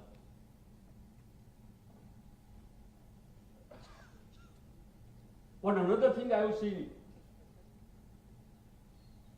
which sorry I have to say so, please do not go on leave, unnecessary leave. I will not name, but Chief Justice, I will tell you. Recently, I met one district judge, correct? He was on 15 days working leave for the marriage of his daughter. Are we here and you are talking about that I will complete the delay and arrears and I will dispose of the matters? You should have a commitment to do the duty, social duty. I am not boasting, but I am telling you.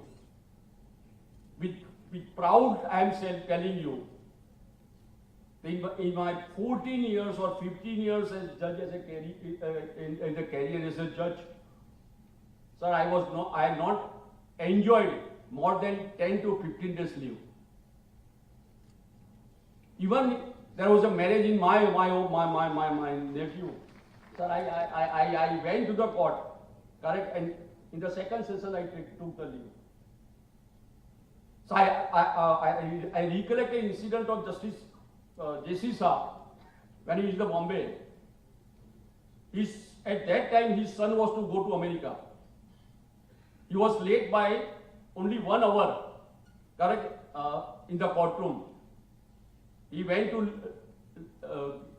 say goodbye to his son. He came to the court, correct, and sat in the courtroom. I may give you a recent example of Justice Lalit. He was to go to Jaipur to attend the conference. 1 o'clock he was to leave. So he sat in the court in the 9:30 in the morning to compensate those hours which he will be missing of that day. This is the commitment, and I expect that all my judicial officers should have this commitment. I have seen many judicial officers are going on leave on the ground that his leave is likely to be lapsed. In December, I have seen my 6 days leave, correct, is likely to, it is likely to lapse. Dear friends, I am telling you, you are classed by yourselves. Out of 135 crores, God has selected you to become the judicial officer. If you don't perform your duty, then you will be committing breach of trust to the God. Are you a government servant that you think of lapsing of the leave? Believe me, I was not even aware. Even today also, I am not aware that how many ELs, CLs we are entitled to. I am entitled to. Why should you worry about CLs and ELs?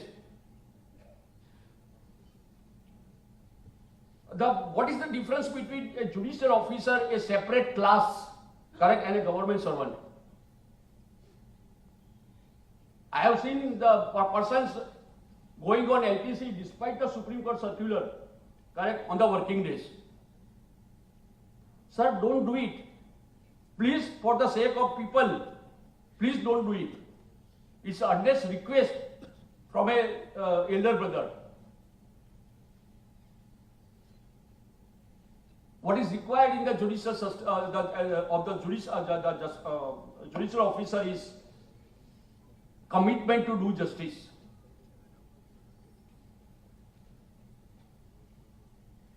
Commitment to serve the nation and the society. Don't treat it as a service only.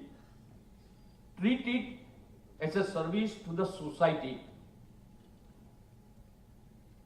Be a part of the strong justice delivery system. If the justice delivery system will collapse, correct, that entire system will collapse.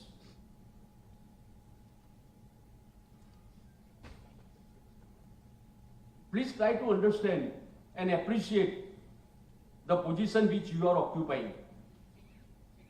I am always saying to the judicial officers in my lecture that out of 135 crores population, how many judges are there? Number of judges? 0.0000%. Out of which you are selected. God selects you to do justice. That, okay, correct, he is a person. Let him be the judicial officer. Let him be the High Court judge. Let him be the Supreme Court judge. So that, correct, he will do something for the society and the common man. Sir, so many persons have said, Ms. Pinto has said, Justice Belaben has said, everybody was telling that I delivered 20 judgments and pronounced 20 judgments, correct, on a single day. And that too after my recovery. Sir, I have not committed anything extra. I don't deserve any compliments also. Whatever I have done as a part of my duty. As a member of the justice delivery system. And as rightly said by Chief Justice, you can also do it. You have to only think it. I can do it. If others can do it, why I cannot do it? Consider from that angle and you will see, you will achieve the result. We know the problems also of the judicial, the district judiciary also. But you have to come out of and you have to tackle your own problems. We know that at the local stage also you have got the problems. We know if you don't get the time and the order or the bail, correct? In that case, you will be accused of so many things. But ultimately, what is important is, if you have perform your duty as per your conscience, correct, then the God is there to protect you. Believe always in God, and your hard work and labor, correct, the God will always help you. I may give you one example, where when the God always helps you. One important matter was there with respect to COVID. On Saturday, Sunday, my brother judge told me that, brother, you have to write the judgment. And he was to retire on Wednesday. I was having only 3-4 days with me. Very important question. Compensation to the victim, as well as we were required to strike the balance between the government's policy also and their infrastructure or economic. Sir, I was not doing anything. What to do? It was an interpretation of Section 12. I have taken the matter in my hand, and I was just to begin what to do, because very sensitive matter was there. At that time, one person called me from temple. They said, video conference, आपने दर्शन कराओ. Okay, I am a firm believer in God. I am telling you. So he made there was a darshan. Sir, immediately thereafter I dictating the judgment, and I continued the judgment for 6 hours continuously. And believe me, I felt that I am only a spokesperson. Correct? It is the dictation is given by the God. Correct? And the judgment was delivered after 6-7 years. Why I am telling you, if you have a commitment to do justice, correct, then don't worry about other things. God will always God will give you the thoughts. God will give you the intelligence. God will give you everything. But at the same time, correct, you should have the commitment to do. So I request all of you to see that there is a commitment to do service to the society, service to the common man. You put yourself in the shoes of the litigation who is waiting for 10 years, 15 years, 20 years. I request the family court judges also to consider the plight of those women who are deprived of their maintenance, who are deprived of their enhanced maintenance. They are being 1,500 or 2,000, I am not on whatever the amount is being paid. But in those hard days, where she will go? Where the children will go? She will have to manage for herself, for children, for study, education, etc. Similarly, some other litigations are also there which require correct immediate attention. So have a docket management, plan it, which we will be discussing today in the conference. Unless there is a proper management, correct? What you should do is this: you identify those cases, correct, which can be easily disposed of, petty cases, small 6 points or so. Implement the principle of plea bargaining. Encourage them so far as the plea bargaining is concerned. Whenever the fine can be imposed, impose the fine and see to it, correct, those cases are disposed of, that ultimately, correct, it may help in disposing of the very important cases. But for that purpose, you have to do the homework. Unless you do the homework and have a classification, correct, you will not achieve the result. Merely having the board, correct, and whatever the board is there, you decide the matters without doing any homework, it will not help. You will still be there. To clear the areas, the outflow must be more than the inflow. So you have to consider what is your outflow. what is your inflow, and thereafter you have to plan accordingly. Today you will be discussing on a very important other aspect on alternative dispute resolution system, which is always remain in my heart. It may be arbitration, mediation, lok adalats, etc. It is an alternative because of the fact it is not only alternative, but it is the appropriate resolution dispute system, which ultimately help in disposing, arriving the settlement between the parties. I firmly believe in mediation, but still mediation has not taken place, correct, to the extent it should have been. Still, everybody is trying, and I am sure that now the leader of the Gujarat State Legal Services Authority will take care of everything and see to it that the alternatives dispute resolution system, correct, there will be a great progress in that. I am sure under the able guidance and leadership of Chief Justice Sonia Ben will be able to do everything. And I always, I am telling her, and first step is that we will be having the first batch of ladies mediators in the city civil court, and which will be giving the training on between 2nd to 6th August. You also, judicial officers, correct? The difficulty is that many of the judicial officers are not referring the matters to the mediation. It should be an increased mediation. I also request that when the Honorable Chief Minister is here, to constitute a committee, when Kamal Bhai is also here, to constitute a committee of the high-level officers, scrutiny committee, which can be considered to be either conciliation committee or mediation committee or whatever it may be, so that the unnecessary matters do not come to the court. 70% the litigant is the state government, and many times we have seen either it is covered, correct, or correct, it can be resolved, still, correct, because nobody wants to take a decision or burden upon itself, correct, the cases are filed. So today I take this opportunity to tell our Honorable Chief Minister to look into that aspect also and have the scrutiny committee,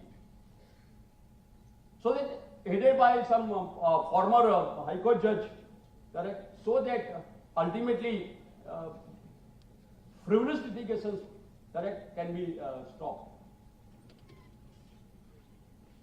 I have said so many things to my judicial officers. If you have felt bad, I am extremely sorry.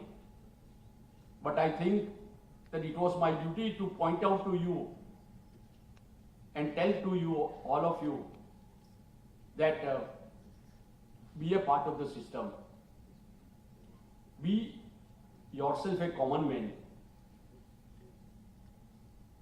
I have taken this opportunity because this is the first of its kind, today's conference, where more than 900 judicial officers are participating. The credit goes to the chairman or the president of the association, correct, and the Honorable the Chief Justice. Otherwise, I would not have got this opportunity to address this 900 and more judicial officers. One another thing which I want to emphasize, and I am so happy to know that 1/4 of my judicial officers are lady judicial officers. Credit goes to the Gujarat High Court that we are having 1/4 judicial officer, women judicial officers. Why I am so happy? I don't misunderstand the male judicial officers. Huh? But this is my experience, that the female judicial officers are more committed and punctual and hardworking. This is my experience. But unfortunately, I have also seen that so far as the higher district judiciary is concerned, correct, where there are very less number of lady judicial officers. Sir, out of, I will give you.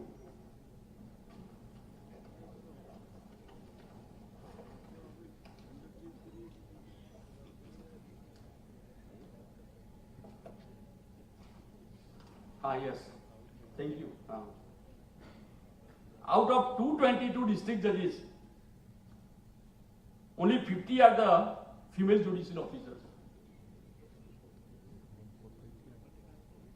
Out of 369 senior civil judges, 74 are the female judicial officers.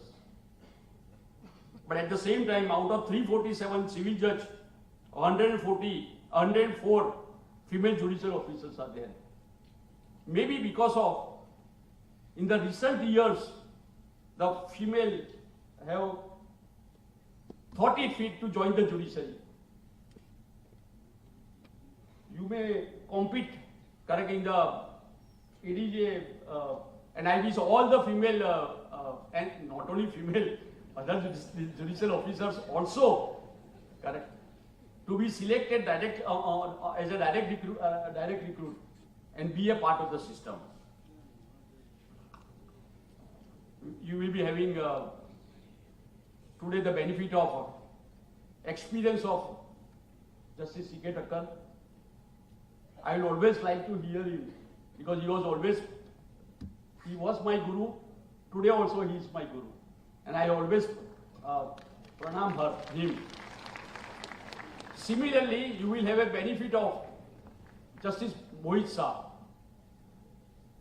Sir, I may tell you, so far as the Justice Mohit Shah is concerned, a very kind-hearted judge, and always trying to find out a way rather than deciding and disposing of the matter, one way or the other. We will just think of deciding the matter. He will just start thinking, resolving the matter. This is the quality, correct, and we are having today, correct, with us, Justice Mohit Shah. I am thankful to both of them for giving, for their valuable services which they rendered today. And I request both of them to continue, guide us and assist us. With this, I have taken much time. Don't take it advisory. Again, repetitively I am saying, correct. But today's conference will ultimately, correct, assist you in ultimately achieving the goal. 10 times I will say, 100 times I will say, our goal is, correct, to do justice to the common man, who are waiting. Our goal is to strengthen the justice delivery system. Thank you very much for giving me this opportunity. I am thankful to the Honorable the Chief Justice Arvind Kumar, Justice Sonia Gokani, Justice A.J. Desai, Ms.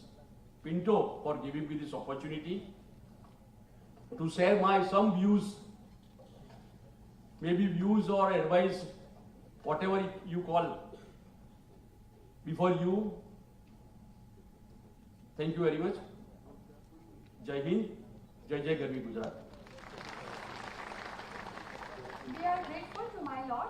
We will surely put in practice the mantra of 3 P's. धर्म ना हिंदू बौद्ध है, धर्म ना मुस्लिम जैन, धर्म चित्त की शुद्धता, धर्म शांति सुख चैन. If we try to live in harmony and focus our efforts to improve not only our condition but also of those around us, a beautiful future would automatically emerge. આવો જ ધર્મવાન અને નિષ્ઠાવાન વ્યક્તિત્વ એટલે આપણા રાજ્યના માનનીય મુખ્યમંત્રી શ્રી ભૂપેન્દ્રભાઈ પટેલ સાહેબ આપણી વચ્ચે ઉપસ્થિત છે. આપ સાહેબની વિનંતી કે પ્રાસંગિક પ્રવચન પ્રસ્તુત કરો.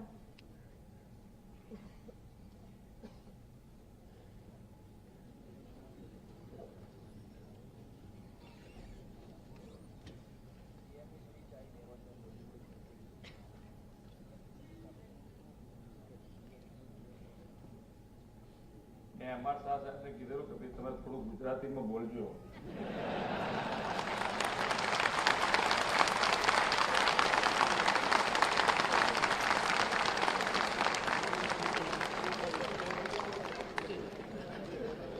સાહેબ કહે છે હવે ટેવ જ પડી ગઈ છે એટલે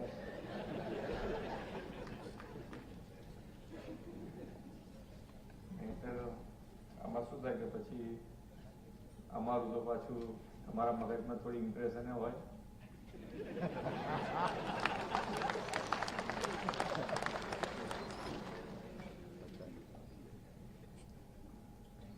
પણ અમે તમારામાંથી શીખીને બેસ્ટ કરવાનો પ્રયત્ન કરીશું.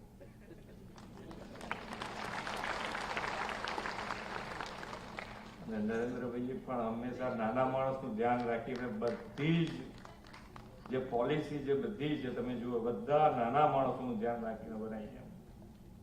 એટલે નાના માણસ ઉપરનો જે ભાર સાહેબે મૂક્યો એ ખૂબ જરૂરી છે. ઘણી વખત તમને તો મારા કરતા કદાચ વધારે અનુભવ છે, પણ આપણને એમ લાગે કે ભાઈ ખરેખર માણસ જાય ક્યાં, સાચો હોય તો એ ઘણી વખત તકલીફમાં મુકાઈ જાય. એવા સંજોગોમાં આમ ફર કરવાનું થતું હોય. એવું ના થાય એના માટેનો આપણા સૌનો સહિયારો પ્રયાસ રહેશે એટલું હું કહી શકું.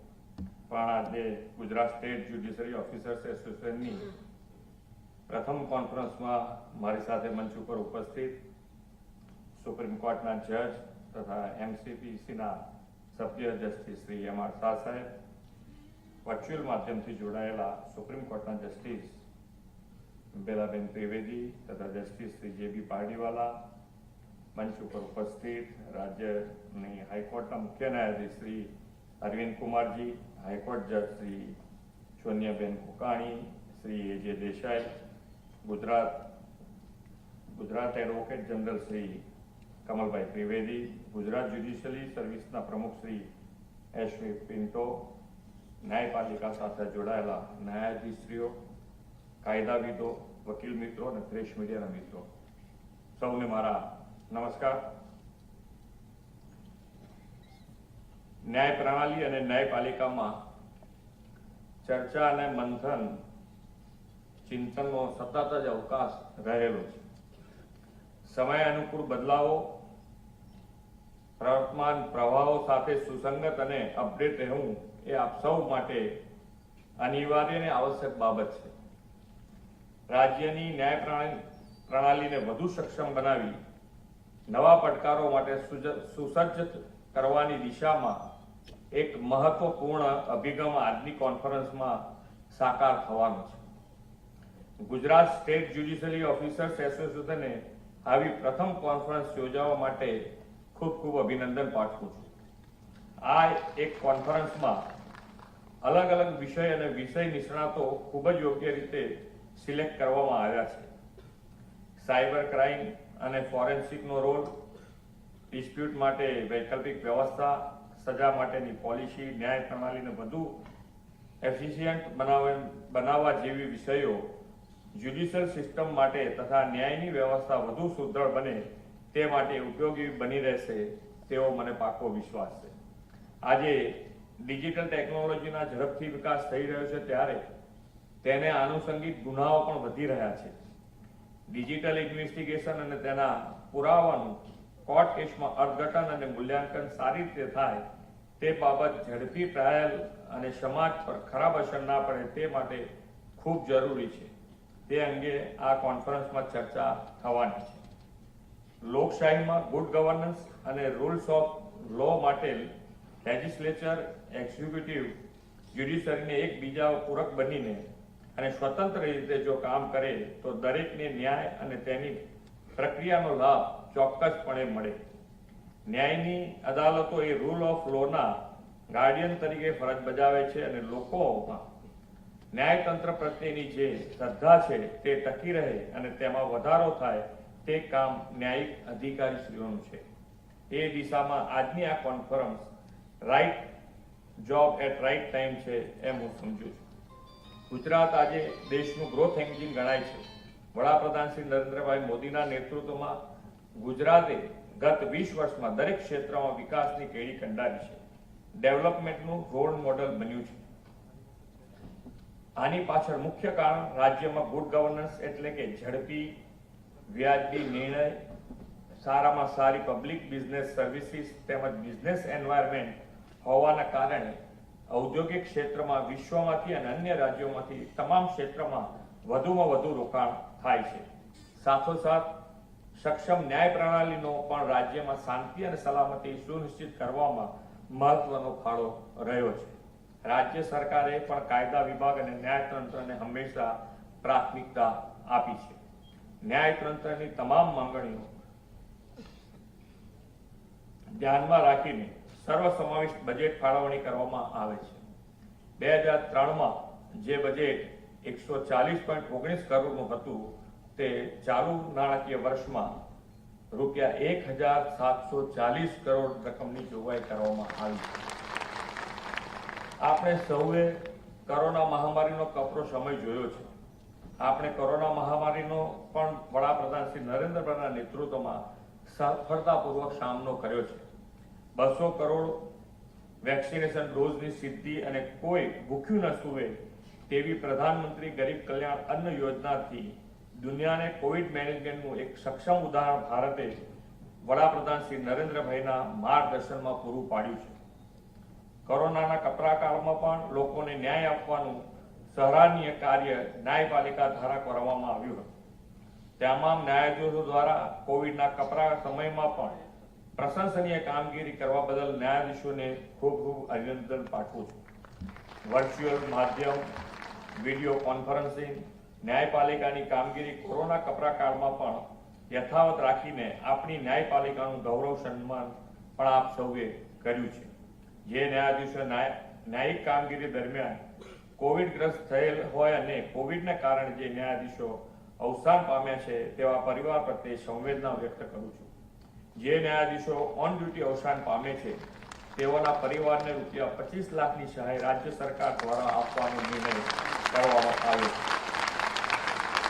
અહીં થનારી ચર્ચાઓ અને મનોમંથન ચોક્કસપણે ન્યાયની પ્રક્રિયામાં તમામ ન્યાયાધીશોની ભૂમિકા અને દાયિત્વને વધુ સુદૃઢ અને એફિશિયન્ટ બનાવશે તેવો પાક્કો વિશ્વાસ છે. ગુજરાત જ્યુડિશિયલ સર્વિસ એસોસિએશનના આ અધિવેશનમાં મને સહભાગી થવાની તક આપી તે માટે સૌનો હું આભાર માનું છું.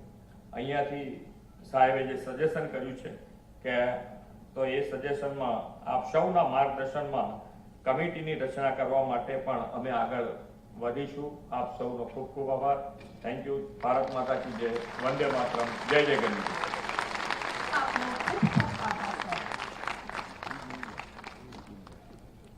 આપણે સૌ કાયદાકીય સંકુલથી સંકળાયેલા છીએ, જેથી અવનીશ ઓઝા સિવિલ જજ રાજકોટ દ્વારા એક લખાયેલ કાયદાકીય પ્રાર્થના રજૂ કરવા ઈચ્છીએ છીએ, જે આવકારવા વિનંતી. હે પરમાત્મા, તારી સર્વોચ્ચ અદાલતમાં બધા જજીસ વતી અમે એક PIL દાખલ કરવા ઈચ્છીએ છીએ, તો અમારું લોકસ સ્વીકારજો. અમારી અંતર આત્માના અવાજને હેબિયસ કોર્પસ ઇસ્યુ કરી હંમેશા હાજર રખાવજો. ન્યાયના માર્ગથી ભટકી જવાય, સત્તાનો દુરુપયોગ થાય તો કો વોરંટો ઇસ્યુ કરી સાચી દિશા સૂચવજો. મનમાંથી રાગ, દ્વેષ, ઈર્ષ્યા, કટુતા, લોભ ઉપર સર્શ્યોરરી ઇસ્યુ કરી વોશ કરજો. પૂર્વાગ્રહ સામે પ્રોહિબિશન ઇસ્યુ કરી નિષ્પક્ષ બનાવજો. શક્તિ, આત્મવિશ્વાસ, પ્રામાણિકતા, નીતિમત્તા પર મેન્ટેમસ ગ્રાન્ટ કરજો. તમે સોંપેલા કોન્ટ્રાક્ટની અગર કોઈ શરત ભંગ થાય તો સ્પેસિફિક પરફોર્મન્સ કરાવજો. અંતિમ શ્વાસ વખતે જજમેન્ટ આપો ત્યારે કોઈ જાણે અજાણીએ ભૂલ થઈ હોય તો પ્રોબેશનનો લાભ આપી મુક્ત કરજો. અંતે તમામ દાદ મંજૂર કરી સર્વેનું કલ્યાણ કરજો.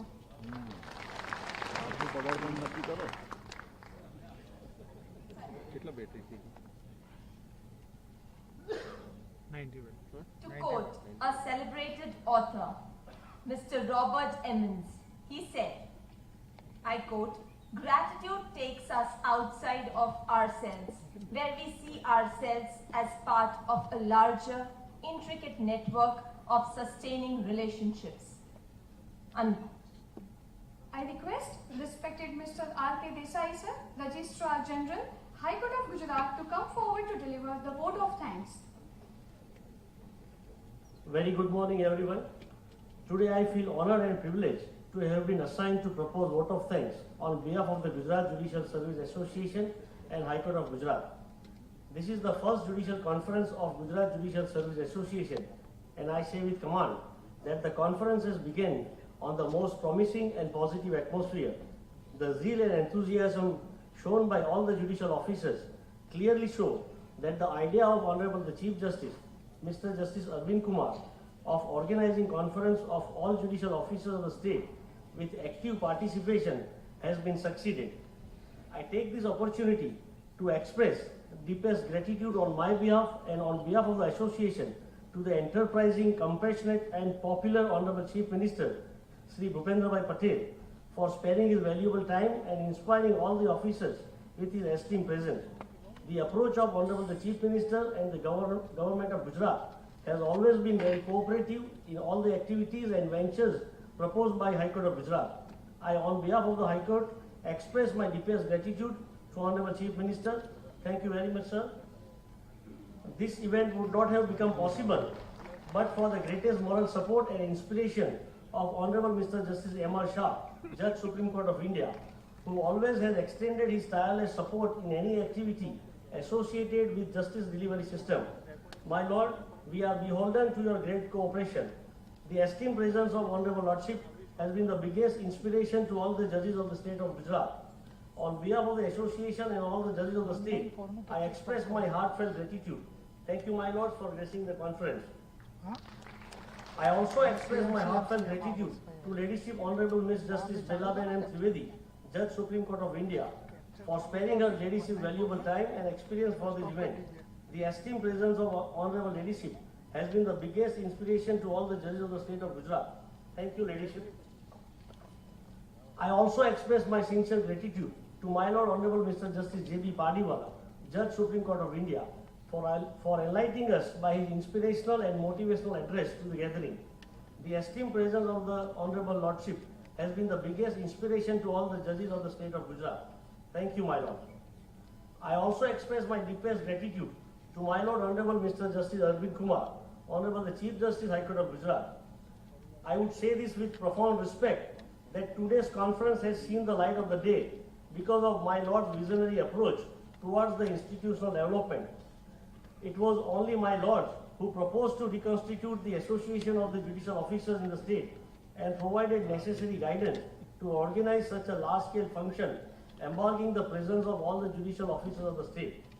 Even out of my Lord's hectic schedule, my Lord every day used to very meticulously monitor and guide the work of organizing this conference. I, on behalf of myself and on behalf of all the judicial officers, offer deepest gratitude to my Lord. Thank you very much, my Lord. I am also thankful to Ladyship Honorable Miss Justice Sonia Gokhani, Judge High Court of Gujarat and Executive Chairperson, Gujarat